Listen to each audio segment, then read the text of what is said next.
예, 춥지요? 네, 이렇게 인사하시기 바랍니다. 우리 주님이 약할 때 강함 되십니다. 아멘. 약할 때 강함 되시는 우리 주님이 이 시간에도 이곳에 임재해 계십니다. 아멘. 아멘. 예. 오늘 말씀은요, 우리가 잘 알고 있는 정탐꾼 12명의 이야기입니다. 여러분, 그냥 다 머릿속에 다 있는 이야기죠. 이스라엘 백성은 가나안 땅에 들어가기 전에 가네스 바네아에 머무는 시간을 갖습니다. 이 가네스 바네아는 시나이 반도의 북동쪽에 위치한 곳이었습니다. 그래서 가나안 땅에 들어가기 전에 남쪽 관문인 가나안과 아주 근접한 지역에 있던 곳이 가네스 바네아예요. 그래서 눈앞에 있는 멀리 보여지는 그 가나안 땅이 보이는 그곳에서 바로 들어가지 못하는 사건이 오늘 말씀에 등장합니다. 이렇게 바라보면 금방 들어갈 수 있을 것 같잖아요. 그런데 그곳을 들어가지 못합니다. 오늘 1절과 2절을 우리가 다시 한번 봅니다. 여호와께서 모세에게 말씀하여 이르시되 사람을 보내어 내가 이스라엘 자손에게 주는 가나안 땅을 정탐하게 하되 그들의 조상의 가문 각 지파 중에서 지휘관 된 자 한 사람씩 보내라, 이렇게 말씀하세요. 그러니까 하나님이 모세에게 이렇게 말씀하신 거예요. 이렇게 말씀하여 이르시되 라고 시작하는 것을 보면 정탐꾼을 하나님께서 결정해서 보내라고 하여서 모세가 이스라엘 자손 중에 정탐할 사람을 뽑아서 보내는 것 같은 그런 느낌이 들어요. 우리가 이 민수기 13장 1절에서 2절을 보면요. 그런데 여러분 신명기 1장 22절 말씀을 우리가 또 봅니다. 시작.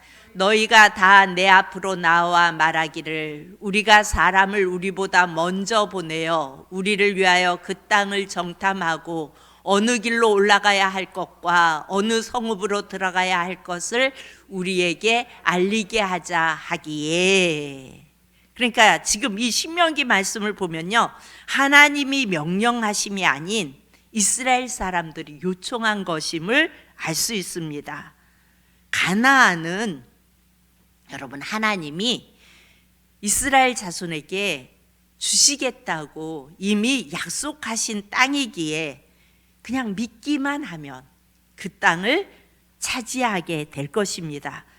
그러나 우리가 읽은 신명기 말씀처럼 오늘 이스라엘 백성은 하나님의 약속을 온전히 신뢰하지 못해 인간적인 제안을 합니다. 그것은 바로 가나안 땅에 정탐꾼을 보내서 미리 알아보자는 것입니다. 그런데 우리가 생각하면 그래요. 뭐 그게 나쁜가? 미리 가서 한번 알아보는 것도 괜찮지. 어떤 곳인지 정탐해 보는 것도 나쁠 거 없지 않나? 어떻게 보면 현실적으로 괜찮은 제안이고 그리고 또 합리적인 방법으로 이렇게 느껴질 수도 있어요. 모르고 가는 것보다 가서 어떤 곳인지 알아보는 게 나쁘지는 않잖아요. 그러나 여러분 이것은 어찌 보면 철저한 준비가 아닌 그만큼 이들이 하나님을 신뢰하지 못한 행동이었습니다. 이미 가나안을 하나님이 주시겠다고 약속했어요. 그 약속 앞에 그들이 믿음으로 그냥 들어가면 되는데, 들어가서 취하면 되는데 그들은 그렇게 하지 못하고 그들은 보지 않은, 한 번도 가보지 않은 그 약속의 땅 가나안을 직접 자기들의 눈으로 확인하고 그 땅이 어떠한 땅인지 알고 싶었던 거예요. 이것이 계속되어지는 이스라엘 백성의 본질적인 문제예요. 그냥 하나님이 주시겠다 그랬으면 무턱대고 하나님이 주시겠다 그러니까 우린 들어가면 돼, 그리고 그냥 믿음으로 들어가면 되는데 이들은 생각하는 거예요. 근데 여러분 이런 게 그다지 나쁜 것 같지는 않잖아요. 합리적이고 이성적으로 생각하는 것 같고. 그런데 여러분, 하나님은요 사람들에게 뭘 주셨죠? 자유 의지를 주셨어요. 그래서 그 자유 의지대로 우리가 할 수 있도록 하셨어요. 하나님이 가나안 땅을 너희에게 줬다. 그리고 태엽을 싹 감아가지고 가나안을 향하여 들어가라. 그냥 그러면 다른 데도 못 가고 태엽에 맞춰서 석석석석 하고 들어가면 되는데, 자유의지를 주셔서 합리적으로 생각도 해보고 이것도 해보고 저것도 해보고 이렇게 할 수 있도록 하나님은 만들어 주셨다고요. 그것이 비록 하나님의 방법에 하나님이 원하시지 않는 방법일지라도 인간이 하는 그것을, 인간의 자유의지를 주셔서 그 인간이 하는 방법들을 하나님은 막지를 않으셨어요. 여러분, 아담과 하와도요 태엽을 딱 감아갖고 전 절대 못, 그쪽으로 가면 뚜뚜뚜뚜뚜뚜 그렇게 하면서 선악과에서 멀어지면 절대로 안 먹었을 거 아니에요. 그런데 자유의지를 주셨고 바라보게 하시고 먹게 하시고 그랬잖아요. 그러니까 아무리 이성적이고 합리적인 일이라도 여러분, 하나님의 뜻에 맞지 않는 경우에는 이성이 어때요? 믿음보다 앞선 것이 되는 거예요. 그리고 믿음의 길로 가지 못하게 되는 게 되는 겁니다. 이성적이고 합리적인 성격이 어찌 보면 인생을 살아가는 데는 도움이 될지 모르지만 믿음 생활하는 데는 그리 도움이 되지 못할 때가 많습니다. 그냥 무턱대고 믿고 주님 바라보고 주님 붙잡고 가는 믿음이 훨씬 믿음 생활은 잘하는 믿음이 됩니다. 여러분, 믿음의 사람 하면 생각나는 사람이 누구예요? 믿음의 사람 그러면 아브라함. 우리 창세기 12장 1절에서 2절을 봅니다. 시작.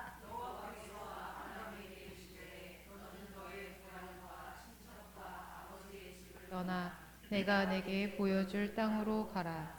내가 너로 큰 민족을 이루고 내게 복을 주어 내 이름을 창대하게 하리니 너는 복이 될지라. 하나님께서 아브라함을 부르실 때 그냥 내가 너에게 보여줄 땅으로 가라 그냥 그러셨어요. 그리고 아브라함은 그곳이 어떤 곳인지 모르고 무작정 짐을 챙겨서 떠납니다.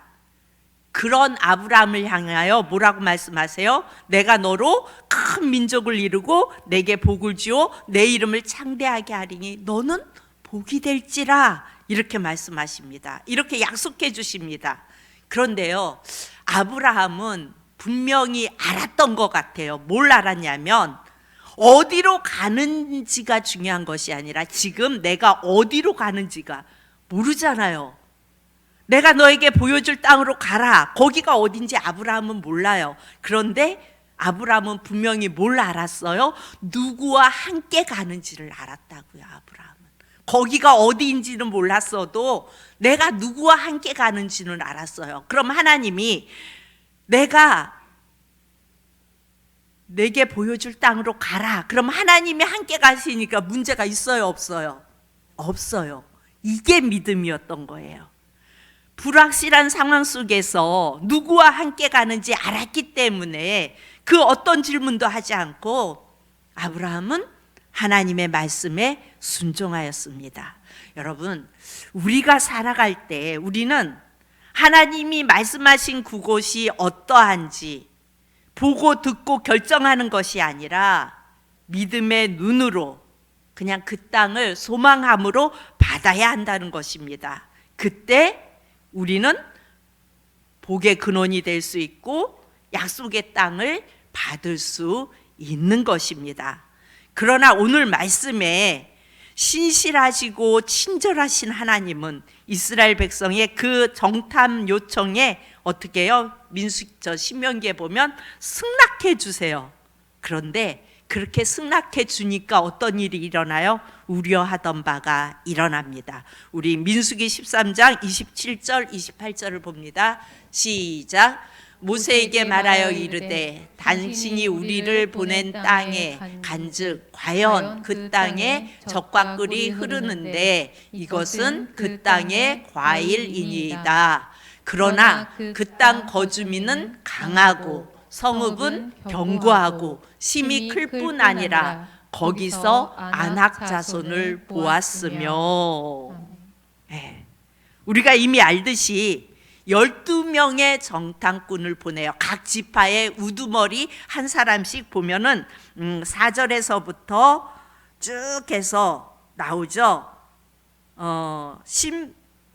15절까지 쭉 각 지파의 우두머리들을 다 뽑아서 보냅니다. 그리고 이들이 돌아와서 보고를 하는데 정탐꾼의 보고는 갈렙과 여호수아만이 하나님의 눈으로 하나님이 말씀하신 대로 그냥 믿고 그 눈으로 그 땅을 보고 그 땅을 우리가 차지할 수 있다고 보고합니다. 그리고 나머지 10명의 정탐꾼들은 부정적인 이야기를 합니다. 말씀해 보면요, 각 지파별로 일반인이 아니라 그래도 그 지파의 리더급의 사람들을 보냅니다. 이들은 이미 출애굽을 하면서 또 광야 생활을 하며 광야에서 길을 내시고 인도하시고 어떤 상황 속에서도 먹이시고 입히시는 그 하나님 충분히 경험했던 사람이에요. 그러나 가나안 정탐 사건에서 다시 하나님이 말씀하시는, 내가 가나안 땅을 너희에게 주겠다 말씀하시는 그 말을 믿는 것이 아니라 들어가서 보고 눈에 보이는 상황과 환경을 보고 그냥 그들은 믿음을 놓아버립니다. 그 땅은 젖과 꿀이 흐르고 과일을 성인 남자 2명이 들어도 들기 힘든, 그렇게 풍성한 과일이 맺히는 축복의 땅, 그리고 약속의 땅이 맞았음에도 불구하고 그들은 눈에 보이는 안악자손, 그리고 그들의 어떤 견고한 성, 이런 것들을 보고 실족해버립니다. 그냥 자포자기해버립니다. 33절을 우리가 다 같이 봅니다. 33절 시작. 거기서 네피림 후손인 안악자손의 거인들을 보았나니 우리는 스스로 보기에도 메뚜기 같으니 그들이 보기에도 그와 같았을 것이니라. 예, 네피림은 거인들족이죠. 그런데 안악자손이 그 거인들이에요. 그들을 보았고 견고한 성을 보았고 또 그들은 철기 무기를 가지고 있었어요. 이스라엘 백성들은 철기 무기가 있어요? 없잖아요. 그러니까 이것을 보면서 이들은 이스라엘 백성을 하나님께서 애굽에서부터 어떻게 인도해 오셨는지, 어떻게 보호해 주셨는지, 어떻게 함께 하셨는지는 까맣게 잊어버리고 자신들을 메뚜기 같다고 표현합니다. 우리는 메뚜기 같아요. 함께 갔던 갈렙과 여호수아는 우리가 할 수 있다고, 저 땅을 들어갈 수 있다고 믿음으로 고백하며 이야기하는데 나머지 10명은 그저 포기하고 주저앉아 버립니다. 그리고 이 부정적인 이것은 온 이스라엘 백성에게 전해지고 그리고 전염되어지고 그러면서 또 반역이 시작됩니다. 하나님을 원망하고 결국 또 폭동이 일어나는 시발점이 되는 것을 볼 수가 있습니다. 여러분, 이스라엘 백성은요, 정확하고 분명하게 알았어야 해요. 뭐를요? 설령 이 상황 속에서 자기들이 메뚜기 같아 보이더라도 이들을 출애굽시키셔서 구름기둥과 불기둥으로 인도하시고 언제나 지키시고 먹이셨던 그 위대한 하나님이 지금도 그들과 함께하고 있다는 사실을 이들은 까맣게 잊어버렸어요. 생각을 하지 못해요. 출애굽 이후 어떤 순간에도 그들의 어떠함, 그들의 어떤 힘으로 그들이 살아가지 않았거든요. 하나님이 계속해서 그들을 이끄셨고 그들을 보호하셨고 그들을 살아갈 수 있도록 하나님께서 그들과 함께 하셨어요. 그러나 그들은 보여지는 그 환경 앞에서 그들은 또 까맣게 그 모든 사실을 다 잊어버리고 메뚜기 같은 자신의 모습을 이야기하며 하나님께 불평하기 시작합니다. 여러분, 사실 모든 상황들을 향해 뭐는 어떻고 뭐는 어떻고 이렇게 지적질하는 정탐꾼들의 이야기가 맞는 이야기예요. 틀린 이야기는 아니에요. 모두가 사실이었어요. 견고한 성이었고 안악자손이 있었고 그들에게는 철기 무기들이 있었고, 그래서 어찌 보면 이스라엘 백성들이 들어가서 감당할 수 없는 그런 조직체로 그들은 있었어요. 그러니까 제된 인간은 내가 감당할 수 없는 어떤 상황이 되면, 지금까지 나를 보호하셨고 함께 하셨고 지금까지 나를 먹이시고 입히시고 지금까지 강건하게 오늘 이 자리까지 이끌어 오신 그 하나님의 은혜는 다 잊어버리고, 하나님의 그 약속은 다 잊어버리고 부정적인 상상력을 마음껏 이용해서 우리는 메뚜기보다도 못합니다, 이렇게 될 것입니다 라는 이런 부정적인 생각으로 꽉 차서 그야말로 그 어떤 것도 할 수 없는 상태가 되는 것입니다. 그러나 여러분, 믿음은요, 어떤 상황 속에서도 하나님을 보는 거예요. 믿음은 철저한 의존이에요. 여러분, 내가 할 수 있어서 믿는 것이 아니라 그들의 말처럼 내가 할 수 없기 때문에 믿는 거예요. 여러분, 내가 할 수 있으면 뭘 믿어요? 내가 하면 되지. 그런데 내가 할 수 없으니까 믿는 것입니다. 여러분, 내가 감당할 수 없는 상황 앞에서 우리는 어때요? 그런 상황이 오면 처음에는 왜 이런 일이 내 앞에 왔어 하고 화가 나고, 그 다음에 그래도 안 될 때 절망이 됩니다. 그러나 여러분, 그럴 때일수록 우리는 누구를 바라보아야 돼요? 하나님을 바라보아야 돼요. 우리 예수님을 바라봐야 하는 것입니다. 하나님의 약속을 믿어야 하는 것입니다. 예수님이 뭐라고 말씀하세요? 성경 말씀에 너를 내가 구원하였고 너를 끝까지, 예수님 앞에 서는 그날까지 놓으시겠대요. 끝까지 끌고 가겠대요. 끝까지 끌고 가겠대요. 여러분, 이 약속을 믿으세요? 그러면 우리는 흔들릴 필요가 없어요. 어떠한 상황이, 어려운 상황이 와도 이 상황 속에서 하나님이 나를 보호하시고 인도하시고 이기게 하시고 어찌됐든 하나님이 선하신 방법으로 이끌어서 저 천국 주님 앞에까지 이끌어 가실 거라는 것을 믿는 것입니다. 여러분, 오늘 8절을 보세요. 8절. 에브라임 지파에서는 눈의 아들 호세아요. 그러니까 에브라임 지파의 정탐꾼으로 나간 사람이 누구예요? 눈의 아들 호세아예요. 이 호세아가 누구예요? 여호수아예요. 그럼 여러분, 호세아는 뜻이 뭐죠?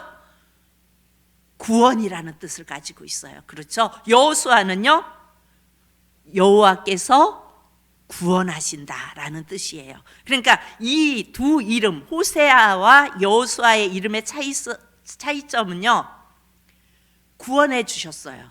근데 그의 삶에서 그 구원의 주관자가 누구신지 분명하게 되는 거예요. 호세아는 구원이에요. 근데 여호수아는 하나님께서 구원하신다, 날 구원하시는 분이 누구라는 것을 확실하게 해줘요. 이전까지는 구원에 대한 소망만 있었다면 이제는 하나님께서 구원하신다는 믿음의 담대한 확신이 생긴 거예요. 그래서 여호수아는 담대함으로 그 모든 견고한 진, 안악자손, 철기, 무기들, 이 모든 것들을 보면서도 하나님이 이 땅을 우리에게 주셨다고 이야기를 해요. 그런데 나머지 10명의 정탐꾼들은 그곳에서 자포자기하는 것을 볼 수가 있습니다. 여러분, 우리도 예수님으로 인해서 우리의 정체성이 완전히 변했어요. 우리는 어떠한 자들이에요? 구원 받은 자들이에요. 이미 구원은 이루어졌어요. 그리고 날 구원해 주신 분이 누군지 알아요, 몰라요? 알아요. 누구예요? 예수님. 예수님이심을 믿는다면 우리는 우리의 상황 속에서 무슨 일을 만나든지 어떠한 일들이 온다 할지라도 믿음의 눈으로 바라보고 결정할 수 있는, 예수님을 바라보며 결정할 수 있는 담대함이 우리 안에 있어야 하는 겁니다. 아멘. 여러분, 이런 이야기들을 참 많이 해요. 이런 모임 같은 데 가면 교회가 다 무너졌다고 말해요. 그리고 교회의 능력이 없어졌다고 말해요. 다음 세대에 소망이 없대요. 또 요즘은 그런 말도 하더라고요. 앞으로 교회를 정부가 문 닫게 할 것이다 등등, 이런 이야기들이 많이 나와요. 여러분, 정말 그럴까요? 하나님이 포기하지 않는 이상, 하나님이 포기하지 않는 이상, 우리 예수님이 포기하지 않는 이상 교회는 무너지지 않아요. 아멘. 하나님이 함께 하시면 교회는 능력이 있습니다. 교회에 능력이 없다고 말해요. 그러나 하나님이 함께 하시면 교회에 능력이 있습니다. 하나님이 붙잡고 계시니까 다음 세대에 소망이 있습니다. 오늘 우리 조미영 집사님 찬양하면서 우리 다음 세대들, 우리 아동마을 그리고 중고등부 청년부 위에 기도해 달라고. 맞아요. 세상은요 그들을 계속 자꾸 흔들어요. 그렇지만 여러분, 소망이 있는 것은 하나님이 그들을 붙잡고 있어요. 우리는 그걸 믿어야 합니다. 그야말로 부정적인 영성이 아니라 하나님의 영성으로 일어나서, 예수님의 영성으로 일어나서 믿음의 주여 온전케 하시는 그 예수님만을 바라보아야 하는 것입니다. 여러분, 같은 상황을 보았어요. 12명의 정탐꾼은 믿음의 눈으로 본 여호수아와 갈렙만이 하나님만을 신뢰했어요. 그리고 나머지들은 그 현장에 그 일어난 그것을 보고 다 자포자기하고 무너졌어요. 여러분, 우리가 인생을 살아가면서 때로는 내가 원하지 않는 그런 일들이 계속해서 밀려온다고요, 우리 인생 속에서. 그렇지만 우리 예수님이 우리에게 뭘 약속하셨어요? 넌 이미 구원이 이루어졌고 우리의 정체성은 구원받은 자예요. 그렇죠? 그리고 날 구원해 주신 분이 예수님이세요. 그 예수님이 뭐라고 말씀하세요? 너를 내 앞에 서는 그날까지 끝까지 내가 책임지고 끌고 가겠다고 말씀하세요. 이 하나님의 말씀을 믿는다면 여러분, 우리는 흔들릴 이유가 없는 것입니다. 여러분, 우리의 약함은 문제가 되지 않아요. 하나님은요 우리의 강함으로 일하시는 분이 아니에요. 하나님은요 우리의 믿음을 통해 역사하세요. 아멘. 갈렙과 여호수아가 믿음으로 정말 들어갈 수 없는 그 성을 들어가겠다고 고백한 것처럼 우리의 믿음을 통해 역사하십니다. 여러분, 인생을 사는 동안 우리의 힘으로 감당할 수 없는 장애물이 엄청 많아요. 수없이 많아요. 우리는 메뚜기 같을 때가 한두 번이 아니에요. 그렇죠? 메뚜기보다 더 못할 때도 많아요. 그러나 우리가 예수님을 붙들고 바라보며 나아갈 때 우리 예수님은 우리를 도우시고 역사하십니다. 그리고 그 예수님을 붙들고 그 약속의 말씀을 믿고 나가는 그 믿음을 통해 우리 예수님은 일하십니다. 우리 푸른사랑교회 성도님들 모두가 어떠한 상황 속에서 아무리 세상은 뭐라고 말한다 할지라도, 희망이 없다고 할지라도 하나님이 포기하시지 않는 이상은 희망이 있음을 믿고 끝까지 믿음을 가지고 나아갈 수 있는 저와 여러분이 되어질 수 있기를 축복합니다. 참 좋으신 아버지 하나님, 은혜를 감사합니다. 주님,